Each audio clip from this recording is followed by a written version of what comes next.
Everyone knew that billionaire Alexander Hawthorne had a girl he treasured above all else. The girl was doted on and spoiled, like a heroine from a novel, pampered by everyone, except for me. On my wedding day, the girl, dressed in a white wedding gown, looked at me with open provocation. The one who isn't loved is the real homewrecker. So, what if you marry Alexander Hawthorne? I'm still the woman who holds his heart. At her words, the corners of my lips curled up. I turned and slapped Alexander square across the face. Are you a corpse? The other woman is right here at our doorstep. And you're playing deaf and dumb. On my wedding day, Ava Hawthorne, dressed in a white wedding gown, stood before me in front of everyone and looked at me with open provocation. The one who isn't loved is the real homewrecker. So, what if you marry Alexander Hawthorne? I'm still the woman who holds his heart. The ceremony hadn't started yet, but the backstage area was crowded with people, including many influential figures from the city's most prominent families. They all exchanged glances, but no one dared to intervene. There was a simple reason for this. Everyone knew that the city's top magnate, Alexander Hawthorne, had a girl he treasured above all else. The girl was doted on and spoiled, like a heroine from a novel, pampered by the entire Hawthorne family. Even though I was now Alexander's wife, I was merely a decoration in a business marriage, in no way comparable to the love of his life. The backstage area fell silent, surrounded by his entourage. Alexander walked over, his expression cold. Only when he saw Ava did his eyes seem to thaw like a spring river, becoming incredibly gentle. When he turned back to me, his face was once again a mask of frost. What are you doing just standing there? The wedding is about to start. I let out a cold laugh and looked up at Ava. Do you dare repeat what you just said? Ava sneered and loudly repeated her words, verbatim. Before she could finish, I swung my arm in a wide arc and slapped her across the face. Crack. I work out regularly and have strong arms. With that one slap, Ava's small face immediately turned purple. A drop of blood trickled from her nose, ruining her innocent, Namacup makeup look and adding a touch of dark comedy to the scene. Ava, seemingly in shock, clutched her face and stared at me, stunned. I sneered, and then delivered two more resounding slaps, one with my left hand, one with my right. The woman who holds Alexander's heart. Hilarious. I was slapping the woman who holds Alexander's heart.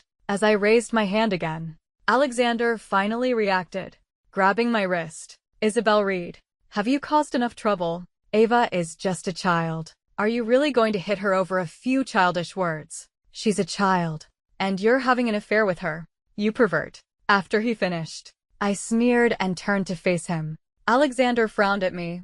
The next second, my other hand flew up and delivered another vicious slap to Alexander's face. I looked at his rapidly swelling cheek and sneered. You probably don't know this, but they call me the slap goddess for a reason. With that, I shoved Alexander away and pointed a finger at his nose, letting loose a torrent of abuse. I spent $1.5 billion to marry into your family for business, and you're serving me this kept woman drama. You disgusting old man. If you want to sleep with a young girl, just say so. Don't try to wrap it up in some Pygmalion fantasy for my benefit. It's absolutely sickening. I then threw my bouquet in his face. If this mess isn't cleaned up today, no one is letting this wedding proceed. You think I'm desperate to marry you? The line of men waiting to court me stretches from here to Paris. Who are you to be so picky? If your old man hadn't come begging me, nearly kneeling, do you think you'd even have the chance to marry me? To hell with you. With a final flourish, I tore the white veil from my head and strode out of the backstage area. My mother was waiting in the dressing room. When she saw me, she smiled and gave me a thumbs up. That's my daughter. A true powerhouse. I let out a cold laugh, plopped down on the sofa, and crossed my legs. I've been in the business world for years. I'm no fool. The Hawthorns letting Ava humiliate me in public was nothing more than a compliance test. Their family was a prestigious and powerful clan in the city. However, in recent years, they had failed to keep up with the times. The Hawthorne Group was in decline, its revenues weakening. To secure funding, they had to resort to a marriage of convenience. And I, a woman with money but no established background, was the perfect choice. They coveted my dowry of over $1 billion, but couldn't bring themselves to stoop so low as to ask for it. So, they decided to play the hypocrite, attempting to manipulate me. They wanted to use their noble status to suppress me, to make this nouveau riche woman feel inferior, and eventually offer up her dowry on a silver platter, begging them to use it. Thinking of this, I laughed out loud. Hilarious. Their audacity was off the charts. Their plan was well laid, but they didn't expect that I wasn't some soft persimmon they could mold at will. I was a firecracker. I was raised by my mother, who caught the fast train of economic reform in its early days. She started with a steel factory, partnering with a few others, and later invested in the internet, building a fortune from scratch. I followed in her footsteps, making a name for myself abroad at a young age. Many well-known fashion brands on the market today are subsidiaries of my company. Business is like a battlefield. Those who can survive in it are not to be underestimated. Both my mother and I are first-rate arguers. If it weren't for the chance to expand into the vast domestic market, I would never have agreed to marry Alexander. I looked down on him from the bottom of my heart. My mother's assistant was undercover at the scene. She said the Hawthorne matriarch had arrived, and things were at a stalemate. So we should just wait in the dressing room. There were snacks and sunflower seeds in the room. My mother and I sat on the sofa, cracking seeds and cursing Alexander. In this society, if a woman shows even a hint of weakness, she will be devoured by men. Having fought in the business world for years, my mother and I knew this well. Thus, we both had fiery tempers and could raise our voices when necessary. We knew the Hawthorns had people eavesdropping outside the dressing room, so we made sure to yell as loudly as possible. My mother, having come from humble beginnings, was a master of the art. Her insults were creative, comprehensive, and colorful, digging up the Hawthorne ancestors from their graves. I fanned the flames from the side. We kept it up for half an hour before we heard someone outside, unable to bear it any longer, smash something and storm off. My mother leisurely took a sip of tea and said sarcastically, "I didn't think they'd crack so soon. If they couldn't take it, they shouldn't have brought that little tramp to the wedding. They were just asking for it." I smiled and twirled the ring on my finger. They're just masochists. I heard the entire Hawthorne family is like that. The more you yell at them, the more obedient they become. My mother nodded in solemn agreement. Another half an hour passed, and still, no one came. I knew the Hawthorns couldn't bring themselves to lose face. They were unwilling to abandon their noble heirs to beg a nouveau riche woman of lower status. A notification sound pinged. I picked up my phone. It was a message from the Hawthorne matriarch, asking me to forgive Alexander for her sake and come to the wedding. I immediately sneered. Your sake is worth less than dog crap. You want come and apologize to me? Fine. Well, play hardball. I glanced at the time and decisively called Alexander. The call was answered, and from the sound of it, he had me on speaker. Before Alexander could say a word, I started. "Alexander, I'm giving you 5 minutes. You worthless bastard. You bring that little tramp you're keeping and come apologize to me in person. If you don't, I recall you recently hired a top financial expert to manage your assets. Don't forget, my home base is abroad. My fund management industry is more than respectable. From this moment on, if you dare to be late, it'll be on the other side of every one of your trades tonight. You short, it'll go long. You go long, it'll short. I have plenty of money. I'm not afraid to lose. For every minute you're late, it'll make you lose 10 million.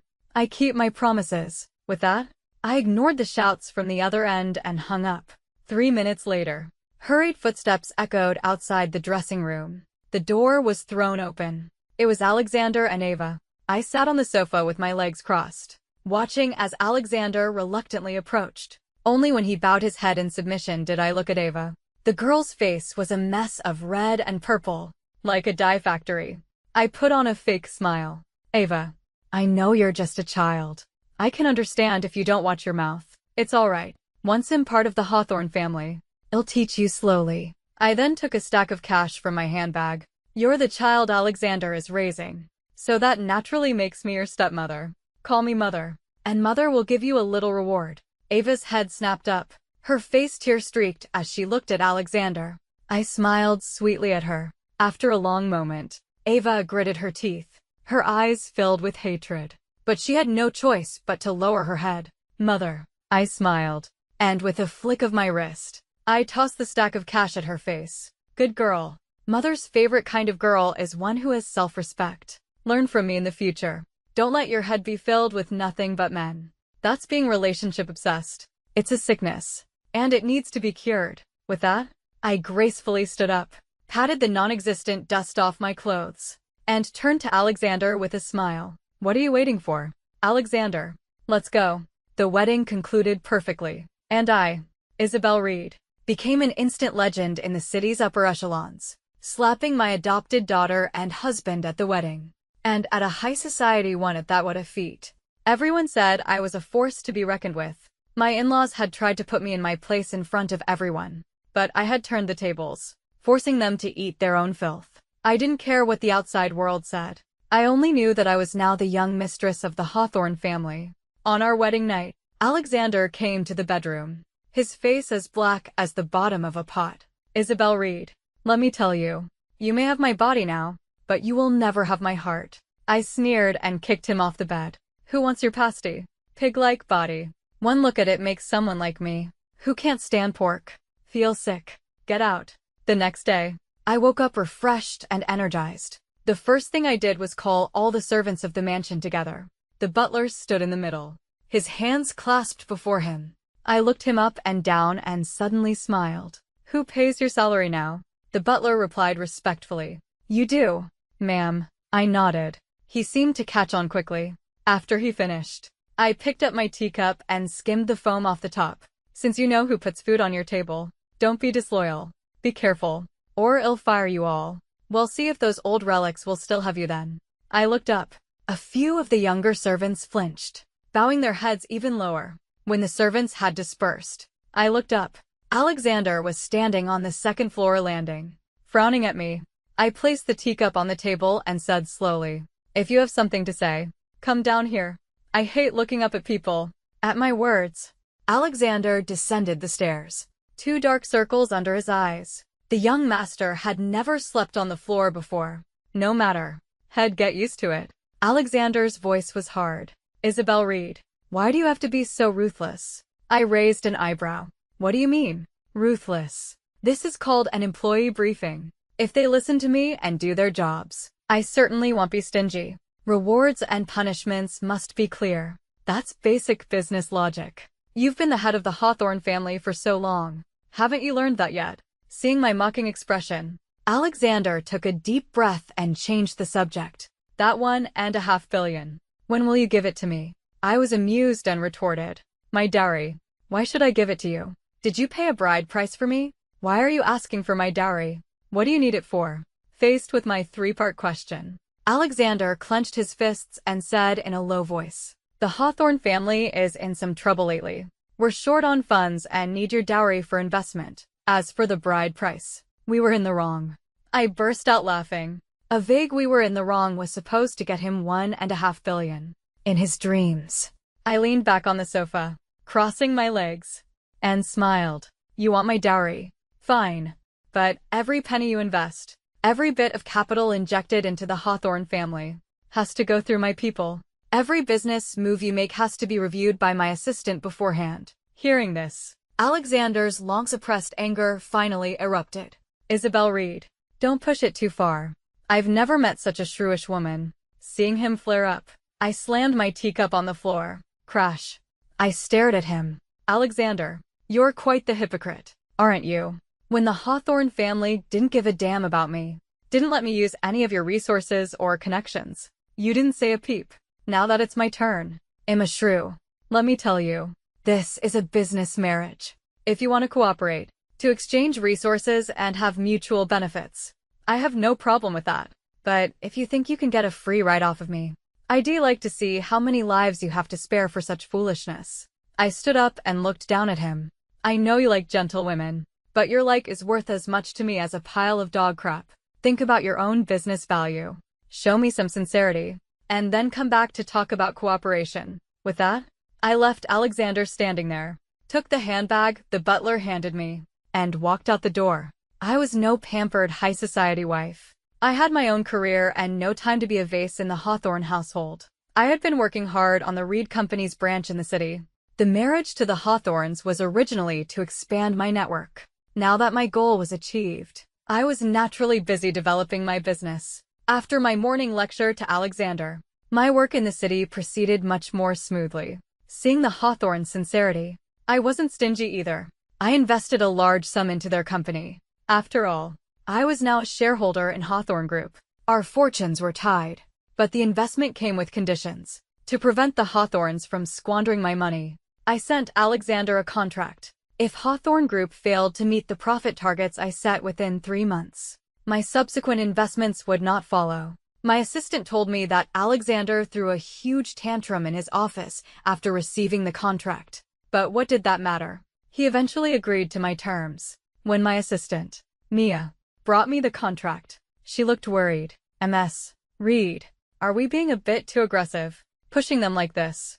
I flicked the contract with satisfaction and smiled. Mia, you're still young. You don't know that when dealing with the Hawthorns, you have to be this ruthless. They look down on me, my background, and my gender. In today's society, the demands on women are too harsh. Women must be gentle, must be subservient. As soon as they exhibit masculine traits, people immediately label them unruly or unmarriageable. My current actions were just normal business practices. Yet Alexander found me aggressive and not a good woman. To hell with good women. Under my high-pressure policy, the great ship of Hawthorn Group finally began to move. Terrified I would pull my investment, Alexander worked himself to the bone, innovating within the company. There were high-level personnel changes, and internal turmoil brewed. Every night, Alexander came home late. Only when the construction of my city branch was complete did I remember I had a stepdaughter named Ava. The butler informed me that her birthday was approaching. As was customary, Alexander would throw a lavish party at the mansion. I followed tradition and even spent a little extra on a set of jewelry for her. Seeing Ava's feigned aloofness, her eyes betraying her delight, a small smile played on my lips. Let her be smug. She wouldn't be in the Hawthorn house for much longer anyway. At the party, I wore a deep red, form-fitting dress, and around my neck was a ruby necklace my mother had just acquired at an auction. The main stone was as red as blood, looking both dangerous and beautiful. In contrast, Ava wore a pale pink cheapao, her long hair curled and cascading over her chest. She looked artfully disheveled and pitifully innocent. Alexander looked at Ava with tenderness, but his brow furrowed when his eyes turned to me. I paid him no mind, reapplying my lipstick in the mirror. At the party, I entered with my arm linked through Alexander's. The crowd exchanged glances, but no one spoke. I knew they were used to seeing Alexander and Ava together. They were naturally unaccustomed to me, with my flamboyant personality. But they would soon change their minds about me. When the party began, I ditched Alexander and circulated with a glass of wine. The businessmen who had previously looked down on me now all smiled and toasted me. After all, I now carried the title of Mrs. Hawthorn, and they couldn't afford to offend me. I hadn't been idle in the business world all these years. After a few rounds of socializing, even the most arrogant tycoons realized I had some serious skills. They became serious and engaged me in conversation. After a few drinks, I excused myself to the restroom to catch my breath. As I was fixing my hair in the mirror, I suddenly heard the voices of a few young girls. A girl in a pink dress said to her companion, "I didn't expect Ava's stepmother to be so formidable. She looks tough." Another girl sneered, "So what if she's tough? Our families are powerful enough that we don't have to suck up to her. Ava's enemy is our enemy. Don't you dare be nice to her." I scoffed. It was laughable. A bunch of wet behinthers kids trying to ostracize me. Your families may be prominent, but you're not calling the shots yet. By the time you are, you'll have put down deep roots in this city. I won't care who you are. You'll have to work with me. I couldn't be bothered to listen to their childish squabbles anymore. I fixed my hair and went back. When I returned to the party, Ava was already standing next to Alexander. Alexander looked at her with melting tenderness. "Today is our Ava's 18th birthday. I wish our Ava peace, safety, and happiness every day." He then picked up a crown from a velvet cushion and placed it on her head. It was an antique he had bought at an auction, worth a fortune. A girl in the crowd couldn't help but whisper to her companion, "It seems the Hawthorns still value Ava very much." Ava looked up and saw me, her gentle face full of provocation. I ignored it completely. Ava put on an innocent smile. "Mother, what are you planning to give me?" With Alexander's grand gesture. If I didn't give something valuable, I'd be criticized for being a cheap nouveau riche. And more valuable than an antique would be company shares. But a strange smile spread across my lips. I clapped my hands. The butler brought over an exquisite tray. I whipped off the red cloth. It was a simple letter. Ava opened it dismissively, but her eyes widened in shock and disbelief as she read the contents. I met her gaze with a smile, my voice gentle. Mother knows you're a good student with high standards for schools. So Mother asked Professor Samuel Reed to write you a letter of recommendation to the law school at the University of Munich. On your 18th birthday, Mother wishes you a bright future and a wonderful life of your own. At that, the look in Ava's eyes completely changed. Having grown up in a prestigious family, she was worldly. Although Alexander was important to her, right now, the offer was more important. Especially a personal letter of recommendation from Professor Samuel Reed, something Alexander couldn't get even if he begged. At that moment, Ava finally called me mother with genuine feeling. The smile on my face deepened with meaning. Go ahead. Study at the University of Munich's law school. You'll be so busy you won't make a peep. After all, the 3 years of undergraduate studies in Germany would be the most meaningful 7 years of her life. By the time she painstakingly graduated and returned, I guaranteed she'd be so spiritually cleansed that she wouldn't have the slightest interest in Alexander anymore. After all, even a smart person like me barely avoided repeating a year there. Someone like Ava, with a bit of cleverness but an inflated sense of self, was guaranteed to have a miserable time. The silly girl was still thanking me profusely. I, in turn, put on the air of a benevolent mother and graciously accepted her thanks. The party was filled with a happy atmosphere, with the exception of Alexander and the Hawthorne family, whose faces were stiff. I glanced at them but said nothing. I knew what they were up to. They had been dragging their feet on finding a school for Ava, wanting to keep her in the country.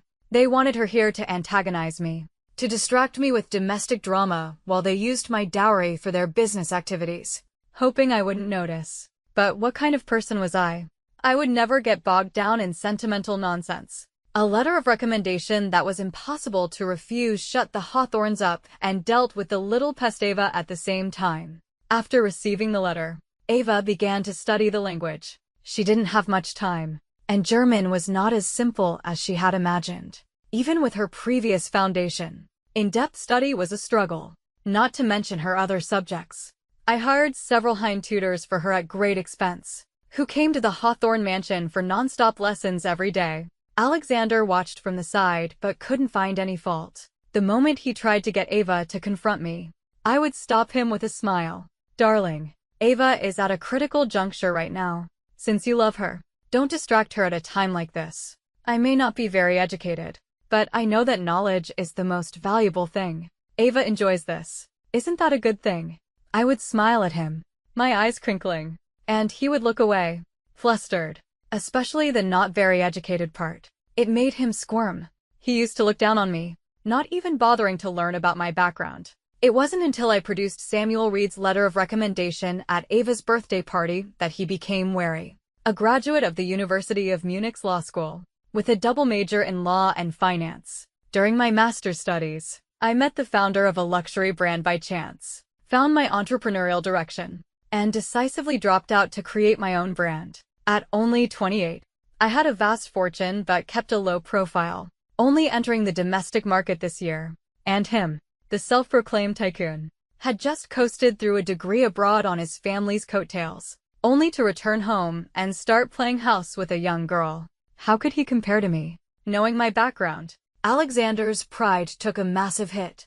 He had been avoiding me for days. I, however, couldn't be bothered with him and focused on my own career. On Friday night, I had dinner with several suppliers at a private club. The ambience was pleasant, with a winding stream and a highly skilled zither player, whose southern tunes were melodious and captivating. After several rounds of negotiation, I managed to get what I wanted at the lowest price within their acceptable range. A pot-bellied middle-aged man sighed. Ms. Reed, doing business with you is truly a challenge. I smiled brightly and raised my glass to him. Mr. Wang, you flatter me. The feeling is mutual. After a few drinks, I excused myself to the restroom to catch my breath. The view from the rooftop was nice. I was just about to pull out a lighter when I heard a familiar voice. It was Alexander and the Hawthorne matriarch. I ducked behind a nearby curtain and listened. The old woman's usual benevolence was gone. Her voice low and icy.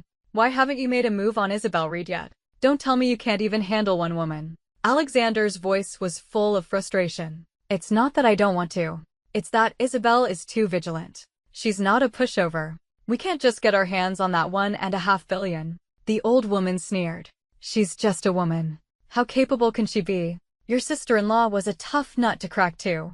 But didn't she spit out her entire dowry in the end?" The rooftop fell silent. The old woman continued slowly. "Since she's unwilling to give up the dowry, fine. Turn her into a vegetable. Won't her money be ours then? Just like we did to your sister-in-law.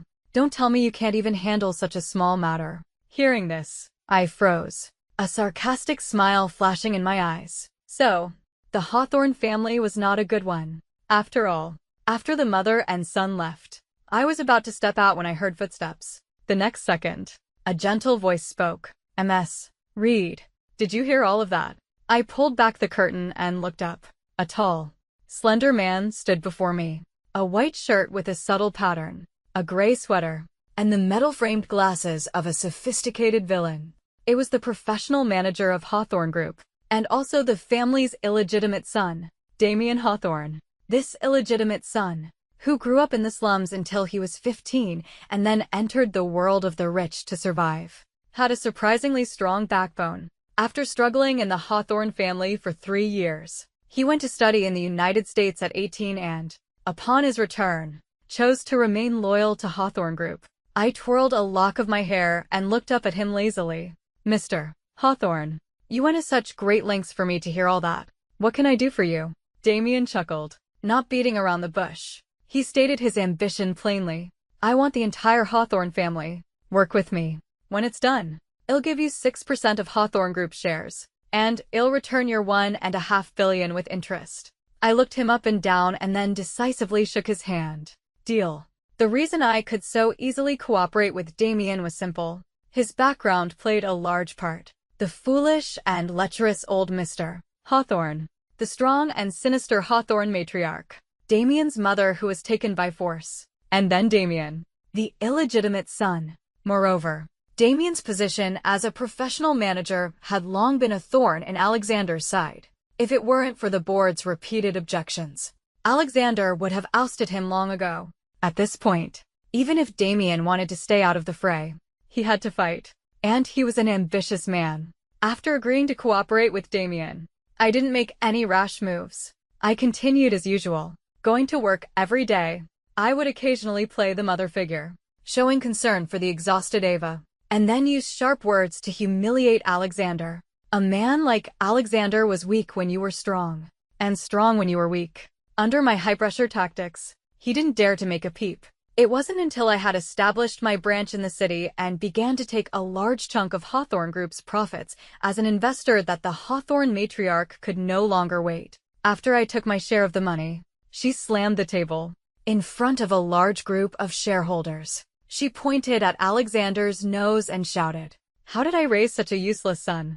Then, with a dark face, she stormed out. When Damien recounted this to me, I roared with laughter. When I finished, Damien picked up his coffee cup and said, "But Ms. Reed, you need to be careful. Even the old woman is angry now, so it won't be long before they make a move on you." I scoffed. The Hawthorne family is in this pathetic state because of that old woman with a silver tongue and a heart of poison. So what if I take 40% of the profits? If it weren't for my investment, they wouldn't have a single penny right now. Damien nodded. The Hawthorns are used to taking advantage. That's just how they are. Be careful now. I have people around the old woman. When she makes a move on you, I'll warn you. After our discussion, we chatted a bit more about our cooperation and then went our separate ways. There are simple ways to make someone legitimately disappear from this world. Poison. A car accident. Poison comes in 2 forms, slow-acting or immediate. Since my return, I had been frequently in the public eye, so an immediate death would be too obvious. That left slow-acting poison. But in the current situation, I was like a sponge, madly absorbing water, expanding my territory every moment. Every day of delay meant another piece of Hawthorne's dominance in the city was eroded by me. A slow-acting poison was too slow. By the time I showed symptoms, Hawthorne Group would probably be the Reed Group. In comparison, a car accident was the most cost-effective way to get rid of me.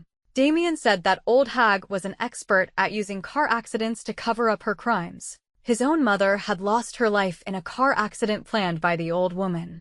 Today, although the matriarch was still powerful, he was no longer the same person. Damien assured me that as soon as he got news, he would inform me. After all, he and I were in the same boat now. The day of the plan arrived quickly. To burnish Ava's credentials, Alexander had built an art museum for her, exhibiting her oil paintings. The museum's construction had just been completed. As the owner, Alexander naturally had to attend the opening ceremony. I had always despised Alexander and refused to ride in the same car with him. This time was no exception. Ava had to study, so only Alexander and I were going. Just before we left, my secretary made an urgent call. The original supplier had suddenly jacked up the prices, and I needed to go to the company for negotiations immediately. After taking the call, I informed Alexander and told him to go on ahead. Although he had his complaints, he was too afraid of my wrath to say anything and left first. His usual car had just been found to have a minor system issue half an hour earlier. Thinking it was a hint from his mother, Alexander obediently switched to the car I usually used. 5 minutes after Alexander left, I randomly picked a car from the garage and went to my company. The supplier issue was real, but I was no fool. A problem I had anticipated was easily solved. An hour later, after resolving the supplier issue, I received a call from the police as I was leaving the meeting room. They said my husband, Alexander Hawthorne, had been in a serious car accident. His brains were splattered. They asked me to come to the hospital immediately. I immediately said I would be there as soon as possible and asked the doctors to do everything they could, regardless of the cost. By the time I arrived at the hospital, the Hawthorne matriarch was already waiting outside the operating room. When she saw me, the hatred in her eyes was almost tangible. "Isabel Reed, you bitch. Why did you harm my son?" She lunged at me, beating my chest. "He's the only son I have left. Why did you have to harm him?" My assistant, Mia, strong and sturdy, pushed her away, her face like frost. "Ma'am, we understand your anxiety when your son is in trouble, but don't you go slinging mud. Ms. Reed just rushed over from her company. How could she have had time to plot against your son? On the other hand, the road was so wide. Why did the truck driver have to hit the car Ms. Reed usually drives?" Mia, well trained by me, had a fierce look in her eye. The Hawthornes all looked away. "Guilty." Damien, standing to the side, stopped the old woman. "Mother, before the police have finished their investigation, perhaps you should focus on my brother. He shouldn't have said anything." Hearing Damien, the old woman turned on him, her eyes filled with malice. After a long moment, she slapped him across the face. The corridor fell silent. Damien didn't say a word. He gently touched his cheek with his long fingers. The old matriarch sneered. "Now that your brother is in trouble, you must be the happiest one, right? Let me tell you, if anything happens to Alexander, none of you will have it easy." She shook off the servants supporting her and strode away. Damien and I stood outside the operating room, speechless. The hospital corridor lights flickered, but in Damien's eyes, I saw something like a flame. This man was not as obedient and harmless as he appeared. Alexander had an older brother, but 3 years ago, he was shot and killed outside a casino in America while gambling. The Hawthorne matriarch was furious, hiring the best legal team to sue the casino owner, demanding the truth about her son's death. But the casino owner was backed by the local mafia, and the owner's younger brother was a famous local lawyer. With the two forces at a stalemate, and the incident happening in a foreign country, the case came to nothing. But if you dug deeper, you would find that the lawyer's same-sex partner was a close classmate of Damien's during his studies in America. Love cannot motivate, but hate can unleash powerful forces. Damien was a man raised on hatred. Like a venomous snake, he lay in wait for years, and then, when you least expected it, delivered a fatal blow. A person like that was not to be trifled with. Doctors are not gods. A man whose brains were splattered could not be saved. After more than 10 hours of emergency surgery, Alexander was pronounced dead. The Hawthorne matriarch almost fainted when she received the news. But only almost. Because the police had arrived. They brought the confession of the truck driver and came to arrest the suspect. The truck driver was no fool. The old woman had promised that if he killed me, she would pay the high medical bills for his daughter and mother's genetic diseases. But now he had messed up. He had killed the matriarch's darling, her only son. No one would protect him now. To get a lighter sentence, he quickly confessed everything. Based on his confession, the police immediately arrested the old woman. She tried to use her status to escape imprisonment. But the two young officers were not intimidated. Only then did she feel fear. Her aged voice, laced with terror, echoing through the hospital. Damien and I sat in the police station. After giving our statements, we were released. After this whole ordeal, I was exhausted. But Damien was still full of energy. He had finished his statement first and had somehow changed his clothes. He was now in a suit, a faint scent of cologne clinging to him. I turned to look at him. He pushed up his metal-framed glasses and smiled with impeccable style. "Ms. Reed, you should go home and rest. When you wake up, the shares and the $1.5 billion will be returned to you in full." Looking at him, I knew that after years of lying in wait, he was finally about to reclaim what was his. I wasn't interested in the Hawthorne family's messy affairs. Their internal structure was a chaotic mix of countless relatives. Trying to seize power in such a vast corporation was like trying to snatch meat from a pack of hungry wolves. I had only been with the Hawthorne family for half a year. The family was a swamp, and without full preparation, I wouldn't make a rash move. Besides, I still had a lot to do at my city branch. Now was not the best time to seize power. The shares and the $1.5 billion that the marriage law entitled me to were enough. The luxury car drove to the Hawthorne mansion. As I got out, I saw Ava waiting at the door, her face pale. Seeing me, she opened her mouth, hesitating. I walked up and patted her shoulder. "Alexander is dead." Ava nodded with difficulty, then looked up at me, all her previous arrogance gone. I let out a soft breath. "You still have to continue your studies. The requirements at the University of Munich's law school are exceptionally strict. Your current level is far from enough. Study hard." I looked down into her eyes. "As for the rest, Alexander didn't leave you anything, including shares, trusts, or property. Legally, you are not in an adoptive relationship. Alexander had no guardianship over you. You won't get a single penny from him." At my words, Ava's lips turned white, and she looked as if she might collapse. Alexander had kept Ava around to satisfy his Pygmalion fantasy, never really caring about her future. After all, she was meant to depend on him. Giving her too many assets would have been a bad thing for him. But looking at Ava's state, I sighed and turned to the lawyer waiting behind me. The female lawyer stepped forward, took Ava's hand, and handed her an agreement. Her voice was gentle as she explained. "As your stepmother, Ms. Reed will not leave you uncared for. This agreement stipulates that as long as you promise not to participate in Hawthorne Group's internal struggles in the future, and not to operate within the company under the identity of Alexander's adopted daughter, you will be entitled to the following assets: all your expenses for studying in Germany, $50 million in cash, and 2 properties in the city. You may also take all the luxury goods and jewelry that Alexander bought for you." Ava stood there, stunned. Then she looked up at me sharply. My expression was neutral. Spending a little money to ensure Ava never re-entered Hawthorne Group was worth it. She wasn't a threat now. But if someone with malicious intent used her name to operate within the company in the future, it would be a problem. But if Ava had ambitions and didn't sign the agreement, I had 1,000 ways to make her disappear from the Hawthorne world for good. After a long moment, Ava gripped my hand tightly and said urgently, "I'll sign. I'll sign. Give me the agreement. I'll sign it right now." Hearing her words, I smiled with satisfaction. The jewelry Alexander had bought her was worth more than $50 million alone, combined with the cash and property I was giving her.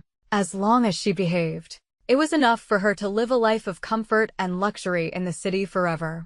At the start of the school year, after seeing Ava off, I began to handle the shares and assets I inherited from Alexander. Although this business marriage was short, from a commercial perspective, I had profited greatly. Even though Damien held the majority of the shares, my holdings were enough to get me a seat on the board. On the day I went to Hawthorne Group, I met Damien. He was already looking dapper and stylish. He greeted me with a smile and invited me for a cup of coffee. I accepted. In the coffee shop downstairs from the company, Damien brought 2 freshly made coffees to my table. I took the coffee and smiled. I thought you would invite me somewhere more upscale. Damien smiled and shook his head. Sitting down and looking out the window, sunlight streamed through the floor-to-ceiling windows, casting a bright arc on his face. But in that light, I saw a hint of sadness. After a moment, Damien said, as if in a daze, "When I was a kid, I used to pass by here on my way to school. I would look through the window at the white-collar workers inside. I thought to myself, one day, I'll work here, make money, and support my mother. Later, I became the master of this place. But my mother was gone." Hearing him, I fell silent. A while ago, Damien had reopened his mother's case, demanding a retrial. He claimed his mother's death was not an accident, but a murder orchestrated by the Hawthorne matriarch. The chain of evidence he presented was complete and irrefutable. The old woman was charged with intentional homicide, among other crimes, with multiple offenses. The worst-case scenario was the death penalty, and the best wasn't much better. Prison was unavoidable.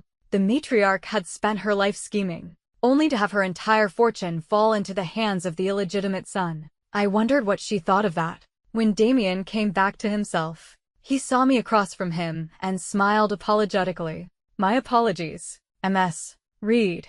I got lost in thought." I waved my hand, and he continued, "Ms. Reed, you've helped me so much this time.